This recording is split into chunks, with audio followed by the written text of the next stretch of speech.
Viewer discretion advised. This video contains intense, real-life accounts of threatening and violent situations. It may not be suitable for viewers under 18 or those who are sensitive to fear-inducing content. If that describes you, please do not watch. You've been warned. The night the app almost got me killed. There are moments in life where you look back and think, one different decision, and I wouldn't be here to tell this story. This is one of those stories. It was the winter of 2014, somewhere deep in the dead cold of a Tuesday night bleeding into Wednesday morning. I was 24 years old, living in a mid-sized city in the Midwest, the kind of place where the streets go quiet by midnight and the wind cuts through you, like it has something personal against you. I'd been going through a rough stretch that year. About 8 months earlier, I'd made a profoundly stupid choice after a friend's birthday party. Got behind the wheel when I had no business doing so, and ended up with a DUI charge that stripped me of my license for a full year. No driving. 12 months. Just me, my feet, and whatever ride I could beg or book. That year, I leaned hard on rideshare apps. They were still relatively new then, not quite as ubiquitous as they are today, but they were a lifeline for someone in my position. For the most part, the rides were uneventful. A few chatty drivers, a few silent ones, the occasional guy who drove like he was auditioning for a street race. Nothing scary, nothing that made the hairs on the back of my neck stand up. Until that night, I'd gone out to a bar near the entertainment district with 3 of my friends. It was one of those nights that starts fun and slowly slides sideways. The kind of tired, low-energy social hangout where you show up because you said you would and spend half the night checking your phone. By 1:15 in the morning, I was done. My stomach was off, my head was heavy, and I just wanted my couch and a glass of water. My friends were staying. I told them I'd grab a ride and texted my roommate I was on my way home. Outside, the cold hit me like a wall. It was genuinely bitter out, the kind of cold that makes you walk fast and breathe through your nose just to keep your lungs from screaming. Walking home wasn't an option. It was a 4-mile trip, and I had maybe a thin jacket on. I opened the app and requested a driver. His name came up as Marcus. And the moment I saw his profile photo, something in the back of my mind went quiet in an uncomfortable way. Not screaming, just quiet. Like the part of your brain that's supposed to warn you went very still. He was older, mid to late 50s maybe. The kind of face that doesn't quite smile even when it's trying to. He had a thick gray beard trimmed close, a dark knit cap pulled low on his forehead, and eyes that looked directly into the camera in a way that felt less like a selfie and more like a mugshot. He was listed as 1.8 miles away. His vehicle, a Chevy sedan, silver, older model. I hesitated. I almost canceled. But the cold made the decision for me. I hit confirm and shoved my hands into my pockets. The bench outside the bar was next to the door, and the bouncer, a massive guy who'd been standing there like a piece of furniture all night, was still on post, arms crossed, watching the street. I sat near him. 5 minutes passed. Then I saw it. A silver 4-door sedan. Older, a little beat up. No honk, no wave, no flash of lights. It just rolled up to the curb and stopped. I stood. The car sat. I walked to it and got in. The back seat smelled faintly of cigarettes and something else I couldn't name. An air freshener shaped like a pine tree dangled from the mirror, but it wasn't doing its job. The driver, Marcus, didn't turn around, didn't say hello, didn't make any acknowledgement that a human being had just entered his vehicle. Just silence. Then, in a voice that was barely above a whisper, he said, "Where you headed?" I told him my address. He started driving. Almost immediately, I noticed we were going in the wrong direction. The bar was on the south side of downtown. My apartment was northwest, about a 15-minute drive under normal circumstances. He was heading east. "Hey, you're going the wrong way. My place is northwest." He didn't respond verbally. He just made a left turn at the next light. Now we were heading north, which was better, technically. But we were in the residential grid, not the main roads, and the streets were narrower and darker, and the houses on either side had their lights off. I noticed he hadn't entered my address into any navigation app. Is he just going from memory? I thought. Does he know the city that well? I didn't want to assume the worst. Maybe he was a local? Maybe he didn't need GPS for short trips. I gave him the benefit of the doubt and quietly opened my own Maps app, turning the audio directions on low so he could hear the prompts. The app told him to turn left at the next cross street. He drove straight through it. I looked up. He'd missed the turn, clearly, unmistakably. I gave a small, confused gesture with my hand, and he caught it in the rearview mirror. "I just need to make a quick stop," he said, still in that same low, almost toneless voice. "Won't take long. I'll knock some off the fare." The alcohol I'd had earlier was wearing off fast. The warmth I'd felt leaving the bar was gone entirely, replaced by something cold and sharp settling in my chest. A quick stop? Where? At 1:30 in the morning? And that's when I saw it. I wasn't looking for it. I wasn't scanning his front seat for threats. My eyes just drifted forward for a second, the way your eyes drift when you're nervous and don't know where to look. And there it was. Sitting in the open center console compartment, half tucked under a folded piece of paper, was the grip of a handgun. My brain went completely white. Not in a panic. There wasn't time for panic. It was more like a sudden, total clarity. Like every unnecessary thought got cleared out, and only the most essential one remained. Get out of this car. I made myself breathe. Slow. In through the nose, out through the mouth. I pressed my back against the seat and tried to look like I was just sitting there, calm, not thinking anything at all. But my hands were gripping each other in my lap, so hard my knuckles had gone pale. We were moving. Residential streets, mostly dark. I had no idea exactly where we were. The GPS on my phone said we were 2 miles east of where I needed to be. I tried the door, quietly. With 2 fingers, I pressed the interior handle down. It didn't move. I looked. There, on the door panel, was the small switch for the child safety lock, and it was engaged. I was locked in. The next several minutes were some of the longest of my life. He drove. I sat perfectly still. I watched the back of his head.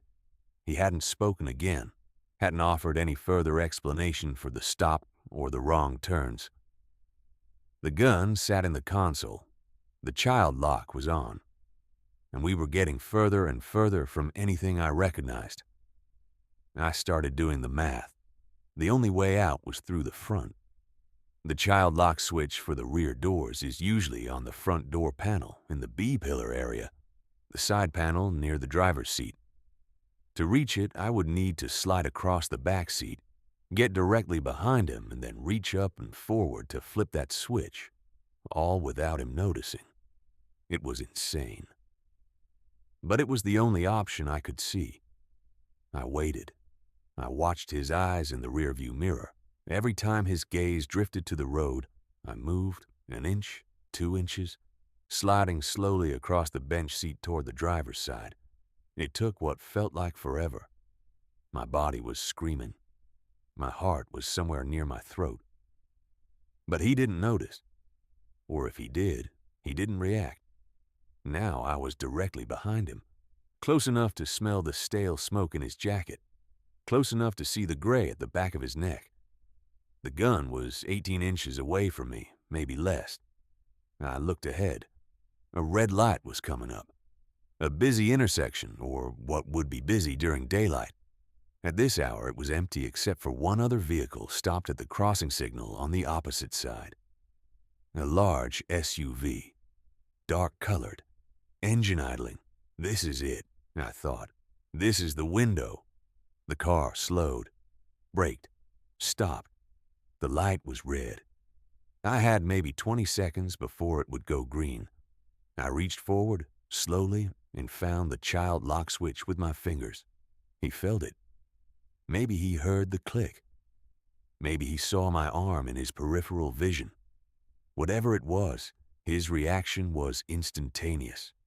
He lurched in his seat, a hard, sudden jolt upward, and spun his head toward me. "What the?" He reached for the gun. I shoved the door open and ran. 3 steps got me to the SUV idling at the intersection.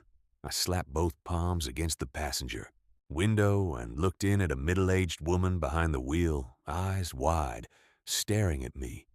She hit the gas. She was gone in seconds. I spun around, heart exploding in my chest, and looked back at the Chevy. It was already moving, slowly at first, then faster, past the intersection and down the next block until the red taillights shrank into the dark and disappeared. He was gone.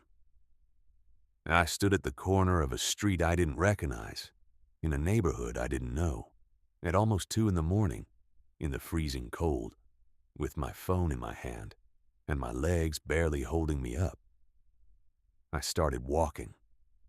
I found a 24-hour convenience store 2 blocks away, and I pushed through the door and stood under the fluorescent lights for a full minute before I was able to stop shaking enough to call for a cab. It was only in that cab, the heat cranking, the regular radio playing softly, the driver completely normal and kind and asking me if I'd had a long night, that I started to cry, not loudly, just quietly, with my face turned toward the window. I reported the driver to the platform when I got home. I gave them the name, the vehicle description, everything I could remember. They told me they'd escalate it to the appropriate authorities. 11 days passed before a detective knocked on my door, asking for my account of the incident. I gave it. I never heard what happened after that. And I never used that app again. The driver's side of hell. Let me tell you something about driving for a rideshare platform in a city like ours. Most nights are exactly what you'd expect. College kids who can barely hold their phones straight. Groups of women in heels who pile in laughing and pile out still laughing. Tired office workers who fall asleep before you've gone a mile. The guy who insists on giving you unsolicited life advice the entire ride. It's fine. It's mostly fine. But every so often, and I mean this in the way that a fisherman might mean it when he talks about what lives in deep water, you pull up to someone, and the moment they get in, the air in the car changes. Something becomes wrong in a way you can't immediately name. I drove for the platform for almost 3 years. During that time, I had 2 incidents that I would classify as genuinely frightening. One of them I never told anyone about until now. This is that story. I was 18 years old when I first started driving. My parents had helped me get a Honda sedan, nothing fancy but reliable. And I'd put myself on the platform partly for spending money, partly because I didn't have much else to do in the evenings. I was a skinny kid, and my dad, a no-nonsense guy who'd grown up in a rougher part of the city, took me aside before my first night shift and pressed a folding knife into my hand. "Keep it in the door pocket," he said. "You don't go looking for trouble. But trouble sometimes comes looking for you." I'd laughed it off at the time. Seemed overly dramatic. I stopped laughing the night I picked up the man I'm going to call Raymond. It was a Friday evening in early December. The temperature had dropped hard, the kind of cold where the concrete looks gray and the sky looks lower than usual, like it's pressing down on everything. I had nothing going on that night and figured I'd knock out a few hours of late-night pickups near the commercial district. The request came in around 9:45 p.m. Raymond. Pickup location, a strip mall near the edge of town. Distance, 2.3 miles. I accepted and drove toward the location. When I pulled into the parking lot, I immediately noticed a cluster of teenagers gathered near the entrance of one of the storefronts. Hoodies, hands in pockets, that low-buzz energy that makes you instinctively slow down. I rolled through slowly, scanning for my passenger, not wanting to linger. None of them looked like they were waiting for a ride. I circled the lot once, then again. On my second pass, I caught something in my left mirror. A figure walking toward the back of my car from behind.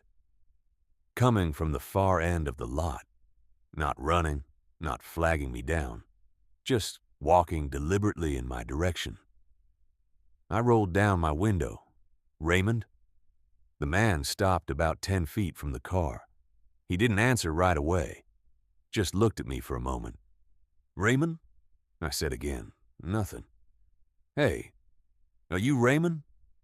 On the fourth attempt, he finally seemed to register the question. He nodded once and walked slowly around to the rear door. Something about the way he moved was wrong. Not aggressive. That would have been almost easier to process. It was the deliberate slowness. The lack of any normal social cues. "No, yeah, that's me. No, sorry. Couldn't hear you over the wind." No nod at the warmth of the car. He just got in and sat down. Directly behind me. I have a strong preference for passengers sitting diagonally, rear passenger side. Most riders naturally gravitate there anyway. When someone sits directly behind the driver, it limits your ability to glance at them, puts them in your blind spot, and there's something about it that just feels closer than it should be. I always kept my center mirror adjusted so I could see the back seat. But even then, the angle from directly behind is uncomfortable. Raymond sat right behind me. "Where to?" I asked. He gave me an address in a low, graveled voice. The kind of voice that comes from decades of smoking or something worse. I entered it into my navigation app and started driving. The address was about 10 miles out. That was fine. Longer trips mean more money. I tried light conversation. Asked if he'd had a long day. He mumbled something I couldn't parse. Asked if the cold had caught him off guard. One of those nothing questions people ask drivers. He gave a one-word answer that ended the thread entirely. I tried once more, and he simply didn't respond at all. Mid-sentence on my end, silence on his. I stopped talking. Around the 6-mile mark, the road changed. We'd left the commercial strips behind and were now moving through the outer edge of the city. That in-between zone that isn't quite suburb and isn't quite rural, where the streetlights get farther apart and the buildings get lower and darker. Warehouses, an auto repair shop with a chain-link fence, a storage facility, long stretches of nothing. I became aware of something. He was staring at me. I hadn't looked in the mirror since I'd given up on conversation, but I could feel it. That weight of being watched that you can actually sense on the back of your neck when it's real enough. I told myself I was being paranoid. I told myself I was letting the atmosphere get to me. But the feeling didn't go away. I glanced up at the mirror for half a second, just enough to see. He was staring at me.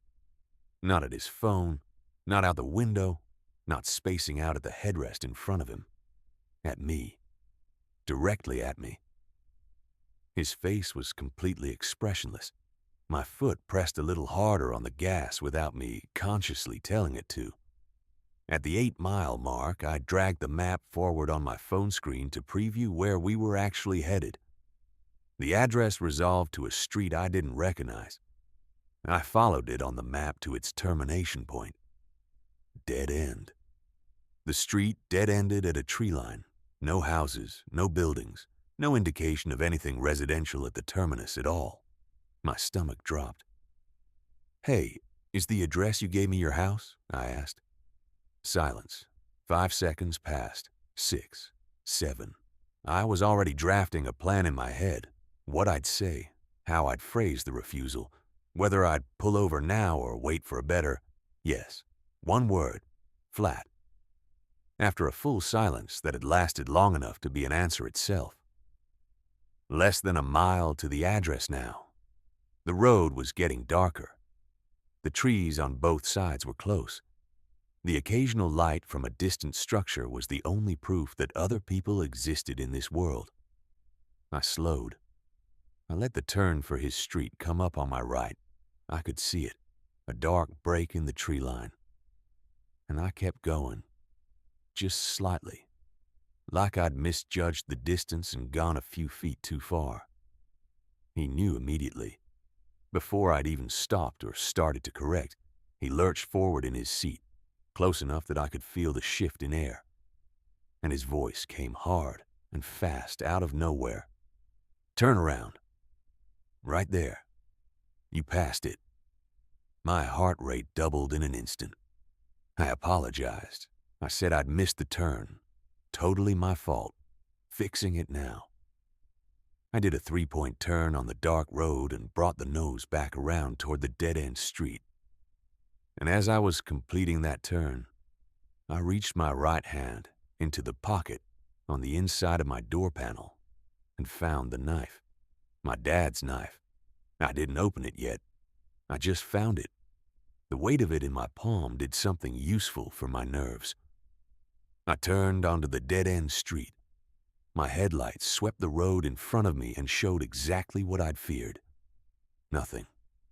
Trees on both sides, close growing, branches occasionally brushing the roof of the car. No mailboxes, no driveways, no structures. The kind of road that has no reason to exist unless you're going somewhere that doesn't want to be found. I reached the end of the road. I stopped the car. Silence. Then, and I'm not going to forget this as long as I live, his voice came out softer than it had been the entire ride. "Thanks for the lift." He opened his door. One foot was out when he turned back. "Could you step out for a second? I've got a bag in the trunk." "Bad back. Could use a hand getting it out." I thought about that for exactly 1 second. He didn't have a bag. I'd watched him get in at that parking lot. He had nothing with him. Nothing in his hands, nothing over his shoulder. No bag. "Yeah, of course," I said. My voice shook slightly and I hated it. "Just let yourself out and I'll be right behind you." He got out. I sat still. And then I felt it. Both hands, sudden and vice-strong, around my throat from behind. He hadn't fully exited. He'd opened the door and then reached back through the window or around the seat. I still don't know exactly how. And his grip on my neck was complete and crushing, and I couldn't breathe and I couldn't scream, and my vision was going white at the edges within seconds. I opened the knife. I drove it into his left forearm, not deep. Not with any surgical precision, just with everything I had. And his scream was so loud it felt physical. His hands released. I didn't think. I threw the car into reverse, spun it around, and floored it back down that dark road until the trees gave way to pavement, and the pavement gave way to a lit street. And I drove, shaking, crying, one hand on the wheel and one hand on my own neck. All the way home. I didn't call the police. I know I should have. But I was 18 years old, alone. And I'd just stabbed someone, even if it was in self-defense. And I was terrified of what any of that would look like when it was being explained to someone with a badge at 11 p.m. on a Friday. I went home. I sat in my kitchen for an hour. I deleted the app. That was the last night I drove. What the darkness hides. Some stories don't have a clean ending. Some of them just stop. The way a recording cuts out. The way a light goes off in a window while you're watching it. The way a person disappears and you never find out why. This is a collection of those kinds of stories. I've spent the last several months reaching out, through forums, through mutual contacts, through the kind of quiet communities that form online around shared traumatic experiences, to find people who'd been through something in a rideshare vehicle and were willing to talk about it. What follows is what they told me. All names have been changed. Some details have been shifted to protect privacy, but the bones of each story are exactly as they were given to me. Kristen, 29, Nashville, Tennessee. I'd just come from a late shift at the hospital. It was around midnight. My driver was perfectly normal for the first 10 minutes. Friendly, asked about my work, said he had a cousin who was a nurse. Normal stuff. Then, about a mile from my building, he just stopped. Not at a light. Not for a reason I could see. He just braked, pulled to the side on this empty street and turned the car off. I said, "Hey, everything okay?" And he turned around and looked at me and said, very quietly, "I just want to talk for a minute." I didn't say anything back. I reached for the door. It opened. Thank God, no child lock. And I got out and walked the rest of the way home in the dark. I kept looking back over my shoulder the whole time. He sat there for a while. I could see the car from 2 blocks away, parked, engine off, not moving. I never reported it. I didn't know how to describe what had happened in a way that didn't sound like nothing. Devin, 34, Chicago, Illinois. This was a few years back, winter. I'd been at my buddy's place and needed to get back to my apartment on the north side. My driver, older guy, quiet, not unfriendly, seemed fine at first. About halfway through the trip, he started asking me about my job. Normal question. I answered. Then he asked where exactly I worked. I told him the general neighborhood. Then he asked which building. I said it was a big office complex and kind of left it vague. Then he asked what floor. I laughed it off and said I worked from home on Fridays, so it changed around. He dropped it. But the questions had a rhythm to them that I kept thinking about afterward. They were specific, sequential, like he was building a picture. It wasn't casual chit-chat. It was a series of narrowing questions designed to get me somewhere precise. I looked him up on the platform afterward. His account was flagged and suspended within 2 weeks. I don't know what for. Nobody ever told me. Alyssa, 27, Atlanta, Georgia. Mine is different from most of the ones I've heard because it wasn't the driver I was scared of. It was the passenger who got in after me. I was sharing a ride. It was peak time. The app was doing that split fare thing it does sometimes. A man got picked up at a bar on Peachtree. The moment he got in the car, he started talking about how he'd been watching me from the bar earlier that evening. He described what I'd been drinking. He described the table I'd been sitting at. He'd recognized me as a passenger before he got in. Or maybe he'd requested the same ride on purpose. I don't know. I don't know how he would have even done that. I asked the driver to pull over at the next gas station so I could use the restroom. I got out. I didn't get back in. I called a friend. I've never used that split fare feature since. Marcus, 41, Houston, Texas. I drove for about 2 years on the weeknight circuit, usually finished around 2 or 3 a.m. I had a policy. If anything felt off in the first 60 seconds, I ended the trip. Didn't matter how far they'd already traveled. I'd pull over, tell them there was an issue with the car, and that was that. Most drivers I talked to had a version of this policy. The one time I didn't follow it, the one time I told myself I was being paranoid and kept driving, was the night a guy got in who smelled like copper. Not like coins, like blood. I drove him 6 miles to a motel near the highway. He didn't speak the entire time. Got out, didn't look back. I sat in the parking lot for a few minutes before I could start driving again. I described him to the police tip line later that night. They took the information down. I never heard anything back. I still think about it. What these stories share isn't just fear. It's something more specific. The feeling of being trapped inside a situation that looked normal from the outside.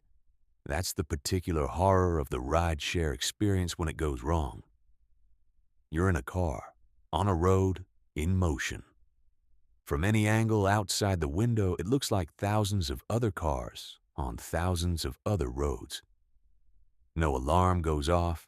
No one around you knows anything is wrong. You're visible and invisible at the same time. That visibility, the public sitting, the ordinary frame, is exactly what predators rely on. Because you're less likely to scream, less likely to make a scene, less likely to do anything that would disrupt the fragile social contract of the ride. You sit quietly and you wait, and you hope that your instincts are wrong and that you're just being overly anxious and that the driver is just a little odd and the route is just a little different for a reason that will eventually make sense. Sometimes you're right, and sometimes you're not. The gap between those two outcomes, the nearly nothing and the everything, is where these stories live. How to protect yourself. Before, during, and after. I'm not here to make anyone afraid of using rideshare services. The vast majority of rides are exactly what they're supposed to be. But the incidents described in this video, and the many more like them that go unreported, suggest that there are basic steps worth taking every time you get in a stranger's car. Before you get in, verify the vehicle. Verify the plate. Verify the driver's face against the profile photo. Don't get in if anything doesn't match. This takes 30 seconds and can mean the difference between a normal Tuesday night and the worst night of your life. Once you're inside, sit in the rear passenger side seat, diagonally from the driver. This gives you the most exits, the clearest view of the driver, and the fastest access to both the door handle and the child lock panel if needed. Share your trip with someone before you move. Most apps have a built-in share feature. Use it. During the ride, if the route is wrong, say so immediately and clearly. If the driver is behaving in any way that unsettles you, request they stop at the next public, well-lit location, a gas station, a convenience store, a fast food spot. You don't need a reason. "I feel sick" is enough. If you're locked in, the child safety lock switch is almost always on the interior edge of the front door panel, in the B-pillar area near the driver's seat. Look for a small sliding tab or toggle. It can be reached from the back seat if necessary. Trust the feeling in your gut. Not every off feeling turns into something, but every something started as an off feeling that someone chose to ignore because they didn't want to be rude, or didn't want to make a scene, or told themselves they were overthinking it. Your life is worth more than someone else's comfort. The ones who got away and the lessons they left behind. The woman I'm going to call Priya sat across from me at a diner table in suburban Ohio and stirred her coffee without drinking it for a long time before she started talking. She was 32 now.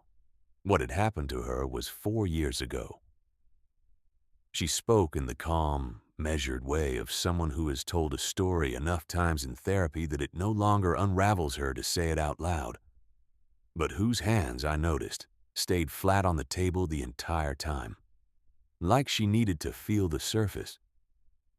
"I know exactly where I made the mistake," she said, "and I know that sounds like victim blaming, and I want to be clear that I don't mean it that way.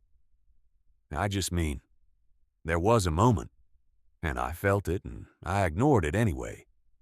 And I've spent a lot of time since then thinking about why I did that." The moment she was referring to came at the very beginning of the ride. Priya had been in Philadelphia for a conference, staying at a hotel downtown. Her flight home was early the next morning, and she'd arranged a 4:30 a.m. pickup to the airport. The driver showed up on time, a man who appeared to be in his late 30s, dark jacket, quiet demeanor.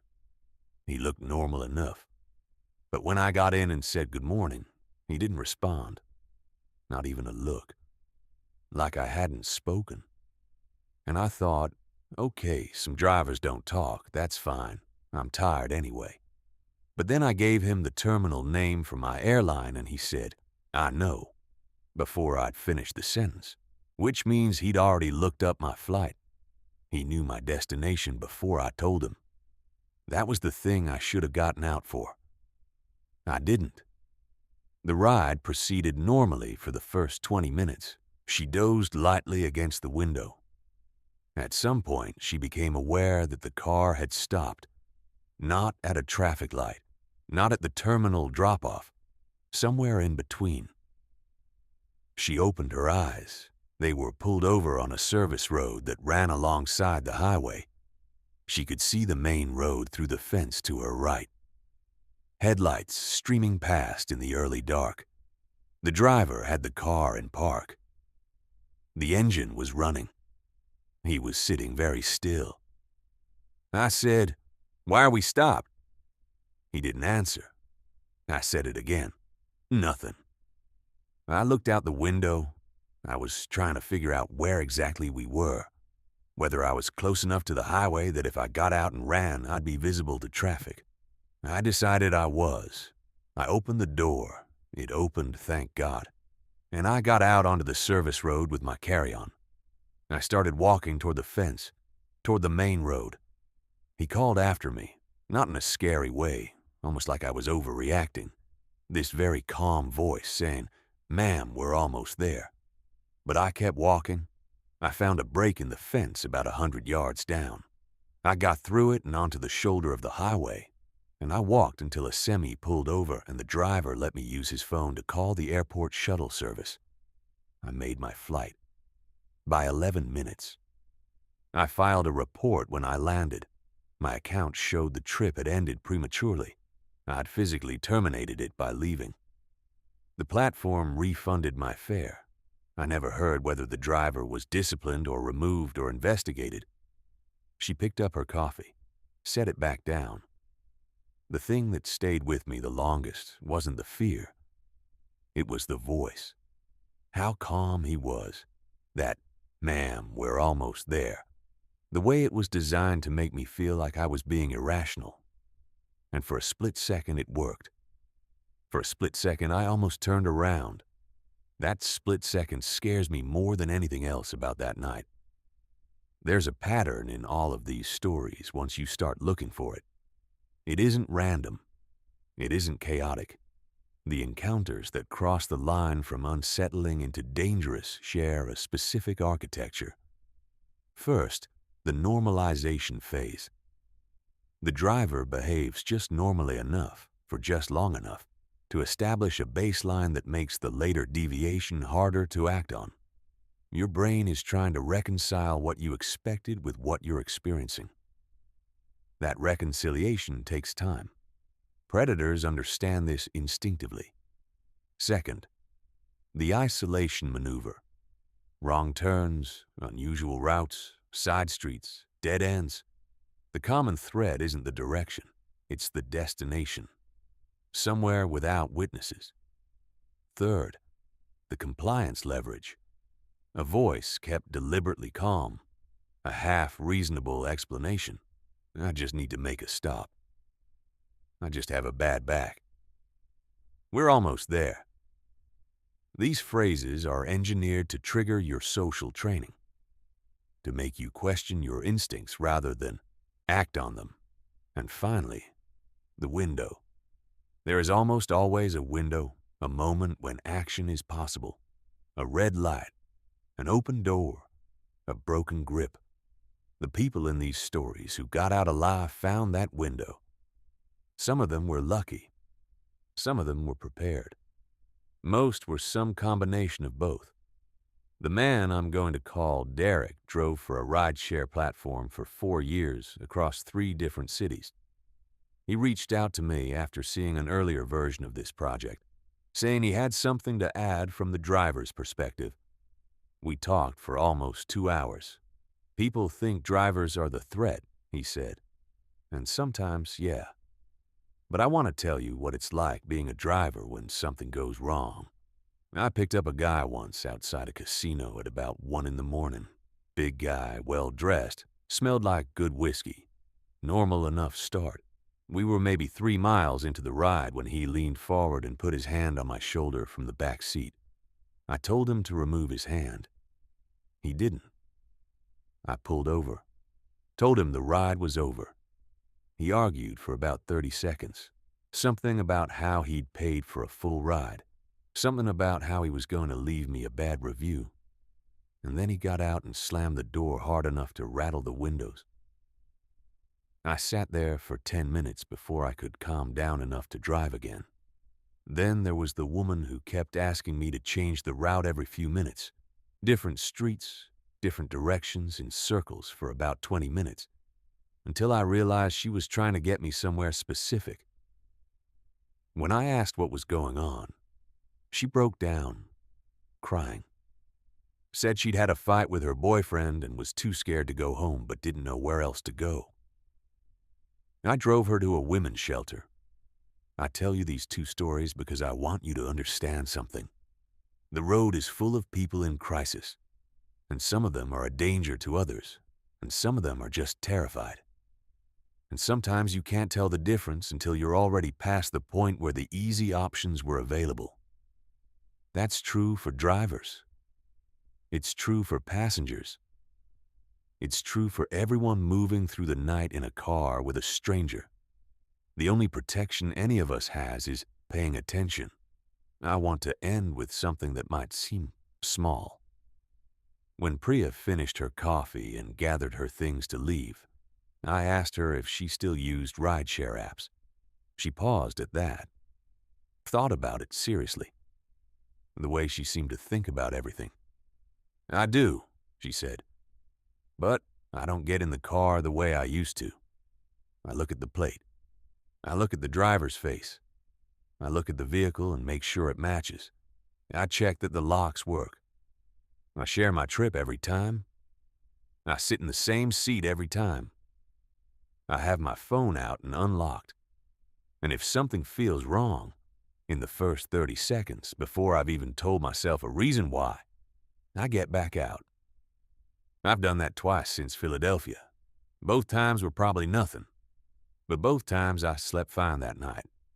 And that's worth more to me now than not seeming rude to a stranger. That's the whole lesson, I think. Not fear. Not paranoia. Not swearing off the modern world because danger exists in it. Just pay attention. Trust the quiet voice that goes still when something is wrong. Know where the doors are. Know how to get out. And if the feeling comes, that particular silence in the back of your mind that you can't quite name, don't talk yourself out of it. Get out.